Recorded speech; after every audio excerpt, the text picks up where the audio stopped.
All right. So Marjorie Taylor Greene was asked about Sharia law.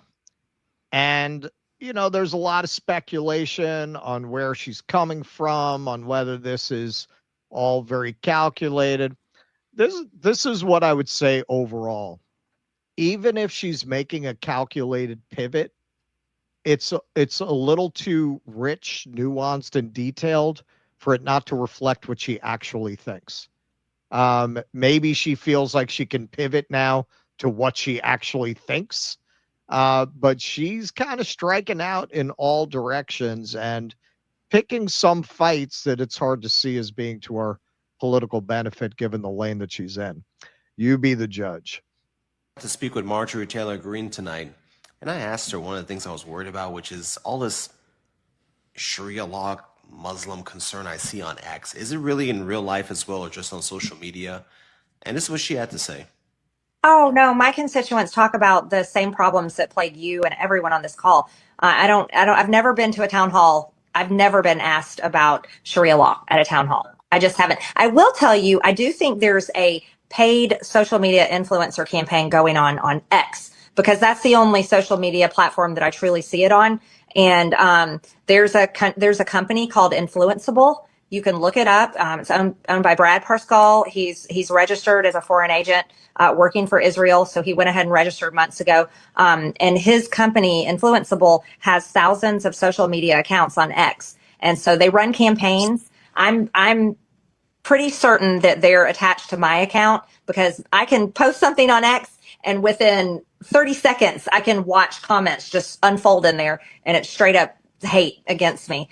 And so I check that out. I don't have a way to prove it though, because there's no laws requiring these social media accounts to have to disclose who pays them, which I'm also trying to push. I wish Elon Musk would do it and force these accounts to be labeled a certain way or have a disclaimer. And I've been talking to people here in Washington about it. So that would be a hard thing for me to get done. But I think it's a lot mostly on X, and I think it is paid, and it's probably coming from Israel or APAC donors in the country.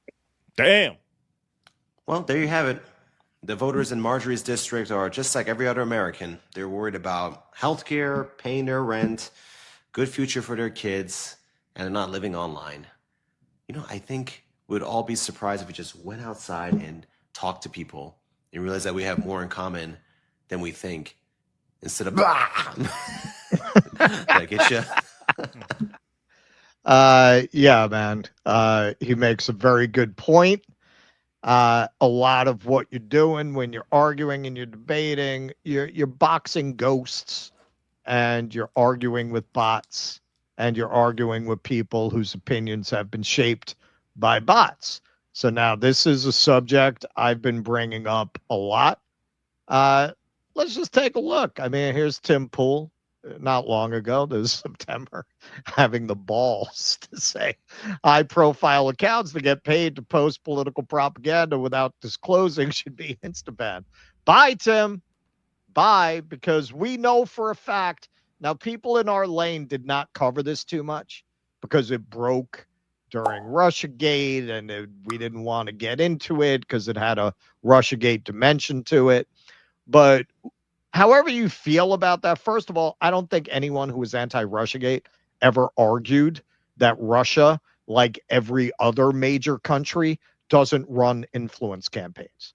That was never the argument.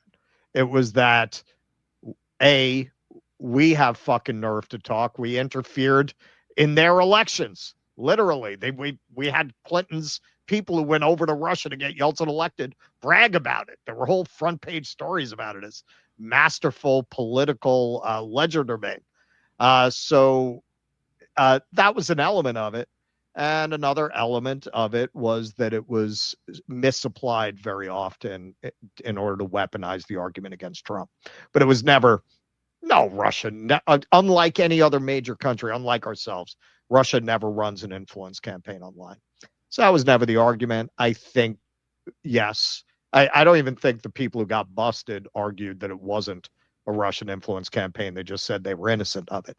Now, that could very well be true. But Tim Pool, Benny in the closet, what we know about Dave Rubin was caught up in that too. What we know about them The Russia thing's not even material to this. They took money Exactly. without disclosing it. Exactly. That's the material. I don't care if it came from Russia. Yeah, the It's Russia not, thing is not the relevant part. It's not relevant, but people in our space didn't get into this because we didn't want to feed the Russia gating. Like, we didn't really I think cover we it did the a way. segment on it. Yeah. Well, yeah, but it wasn't the story it might have been. Let's put it this way: if that money had been revealed to come from Israel, it would have gotten a lot more coverage. Well, for people in our obviously. lane than it did. Obviously. But they took a bunch of money to make videos that had nowhere near the market value that they were being paid to make. Like, Right. nowhere near. So they took the money from somebody. Whether they knew Right. it was Russia doesn't even really matter to me. They took it from It's somebody. immaterial. Yeah. Yes, they took money and did not disclose it, which raises the question: why, you think that was the only time? You think those were the only people they took money from? That's the time they got caught. They got caught taking money. Now they're probably more careful to make sure the money is American money that they're getting to spout their opinion, or Israeli, which is just as good in terms of impunity. You never get in the Department of Justice to come after you for taking Israeli money, like they came after them for this. Now, when she said influenceable, I said, hang on, that sounds familiar. I've brought this up a few times. Nick Sorter, I don't know why he did this, but he busted some of his fellow bros for taking money from that company. Exposed, influenceable.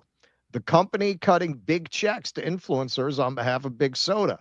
Over the past 48 hours, several large, supposedly MAGA-aligned influencers posted almost identical talking points fed to them, convincing you Maha was out of line for not wanting soda purchases with food stamps. Snap! Some even slimily invoked President Trump as an emotional manipulation tactic, referring to his Diet Coke button. Not a single one of them disclosed that they were paid for these posts, which led readers to believe a general soda ban was in the works. Clown World, Eric Doherty, not Jerome Powell, and Ian Miles Chong were the ones that he exposed as taking this money. Let's see what they say now. Trump administration banning soda candy from food stamps. That's Eric Doherty now. He's getting money from different people now. Getting other people are paying him now. Ian Miles Chong, quoting Adam Carolla. The average female who gets no free food from the government is 146 pounds. The average SNAP recipient is 211 pounds. Nobody could benefit from a nice fast more than SNAP recipients. Well, that's not what he was saying when he took the money from influenceable sight unseen, right, to argue that SNAP recipients should keep getting soda. These people are agents of whoever's paying them the most. They argued against the Maha agenda for not even a lot of money. On a text. Influencers were texted by influenceable, telling them to help push back against government overreach, and told they'd be paid between several hundred and even 1,000 plus for each post, attempting to turn MAGA folks against RFK Jr. and Maha. $1,000, like top money. The way influenceable operates is simple. They develop comfy relationships with lobbying firms. Ameribev and Cart Choice are potentially some examples, who are funded handsomely by massive corporations such as Coca-Cola and PepsiCo. They also develop relationships with influencers such as the ones listed above and pay them to push these lobbying groups' talking points. They're a middleman that makes a hell of a lot, essentially selling out our country. Yeah. Every influencer contacted by Influenceable met the same criteria, supposedly MAGA aligned. This was all meant to manipulate their followers, which trust them for news and opinions, into siding with Big Soda. A grand total of 0 of them disclosed they were paid to push a stance on proposed regulations. So, again, very much as with Tim Pool, Benny in the Closet, Ruben, and the rest, you think this is the only time, or do you think this is the time they got caught?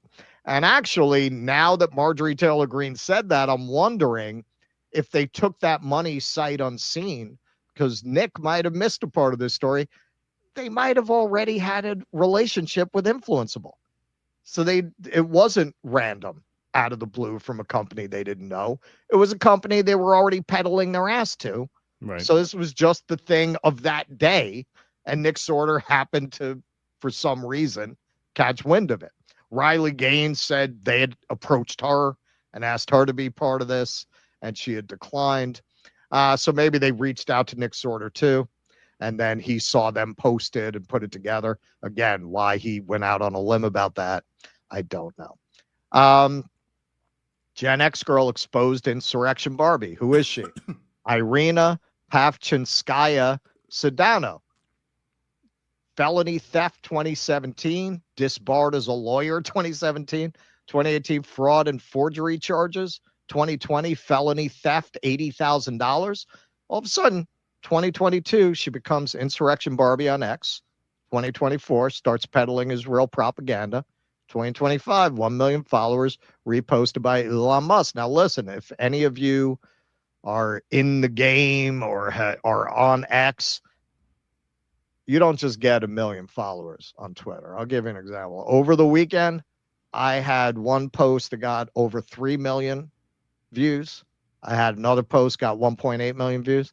You know how many follows I got out of that? About 500. Do you know what it takes to get fucking 1 million views and to get it that fast? Nick's on X. He used X as a main instrument of communication back in the Sanders campaign. So that's going back 10 years. He just cleared 100,000. So how does this con artist, who all of a sudden starts spreading Israeli propaganda, all of a sudden get over 1 million followers? These people are all artificial. They're all artificial. And she pointed out something else that was very interesting that inspired me to do a little research. Even more interesting is the volume of posts, which average one post every 3 minutes since August 18th, 2022. The no DMs note on her bio may just be because the account is operated by multiple people. It's impossible for one person to post every 3 minutes for 2.5 years. You would die without sleep. So, I mentioned a lot Gunther Eagleman because it's so obvious to me that name is a front for multiple. I'm not saying the person doesn't exist, but that's not the person who is just exclusively using that account. So I decided I'm no Gen X girl. I decided to just take a look at the posting frequency. And there's what I found. 5 minutes, 54 minutes, 11 minutes. What's that one at the bottom? 1 hour, 18 minutes, 23 minutes, 34 minutes, 40 minutes, 41 minutes, 43 minutes, 45 minutes, 49 minutes, 50 minutes, 55 minutes, 59 minutes, 1 hour, and I left out about 6. So this morning, me and Keaton were talking on the phone. I took a look. It was like 9 o'clock in the morning. Same thing. Nobody can sit there 24 hours a day doing that. Now, to be fair, I didn't look at 3 o'clock in the morning, but I think the preponderance of the evidence would suggest that's not a guy.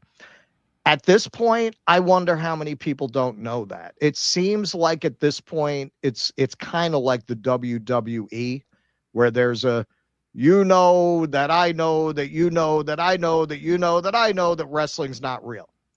But we're all going to pretend that it's real because it would kind of ruin the entertainment value if we just openly said, well, this is all fake, right? So we have to maintain this fiction that it's real because you get something out of it. You enjoy it, right? So you don't want it ruined. I think at this point, that is what a lot of this is. Like, does anyone really think Benny in the Closet or Tim Pool or any of these bigger accounts are actually just people expressing an opinion? There was a time, and there are still guys like us, which, we certainly don't take any money from anybody. And there are a lot of people like that. God bless them. But as soon as they saw that the center of gravity of the conversation was shifting to social media, the same interests that control corporate media bought the people who are in independent media. and their brand is that they're independent media, but they're just the new corporate media, very much being paid by the same people.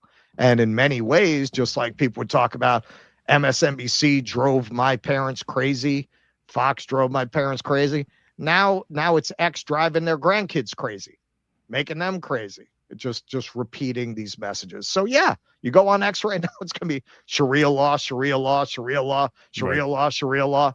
And Marjorie Taylor Greene rightly points out nobody's actually talking about that. That's on X, and they're being paid. And there was actually a story that just broke today, in addition to all the stories we've already seen, about over $100 million that Israel is directly putting into social media campaigns in order to control the conversation. And she mentioned that. A lot of this money's coming from Israel, too. I think they decided it was a very noticeable pivot over the last few weeks. Okay, we can't get them to stop hating Israel, so we have to remind them they hate Muslims and get them focused on Muslims so they'll forget about us. It seems like it's a very conscious shift of tactics by the Zionists to get their paid personalities to shift over to playing on people's Islamophobia instead of talking about Israel directly. Yeah, well, I also think that like part of what has caused a certain awakening is the fact that this administration has just made people's lives so materially worse, right? With these draconian cuts and with playing around with the food stamps and the cutting of the healthcare, and now the exploding healthcare costs, and the fact that inflation has not come down, the fact that the job numbers are terrible. Like all of this ice shit, and yet hiring is at what, like a 20-year low, something like that. So nothing is getting materially better for people. Right. I think that makes the sort of culture war slop on Twitter much less relevant to people's lives. Right. To the point where now you're actually seeing, whereas during peak woke, if you want to call it that, you saw this kind of convergence of real life and Twitter, where the conversation that people were having around a kitchen table did match up, not one-to-one, but more with the conversation online going into 2024 than it does now. Because you go on X now, it's all just grievance and agitation, and none of it having to do with like people's actual like material well-being, right? It's all just slop and garbage.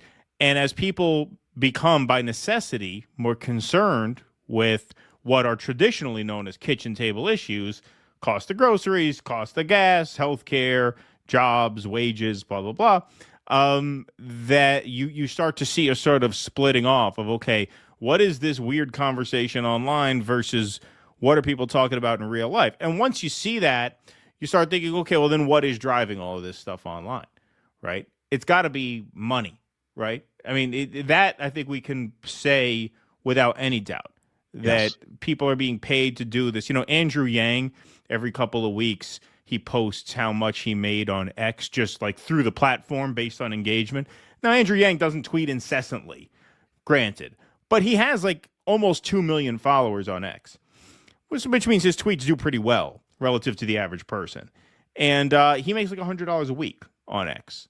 So there's no way you're getting rich tweeting, no matter what, who you are, what your following is, right? So if you're doing this, if this is like your business, then you got to be getting it from somewhere else. And the Tenet Media example is instructive because what did they get? Like 10 grand per video? There's no way a video. Yeah, I think Tim Pool got like $1 million fucking dollars. Or so, I don't know what the numbers were. Not per video. Overall. Not per video. Yeah, I don't remember what the numbers were. But there was something, I think it was like 10 grand per video, which is like insane. Like that, there's no way the market value of that video is $10,000. So the value of that video is the influence that it buys the person who's paying Tim Pool to produce it, right? And so it's inorganic in that way. You are a true influencer in that way. You are a brand ambassador. And that's what we always called these people. They're brand ambassadors. They're not commentators. Right. That's a bastardization of the word commentator. Right. Please clap.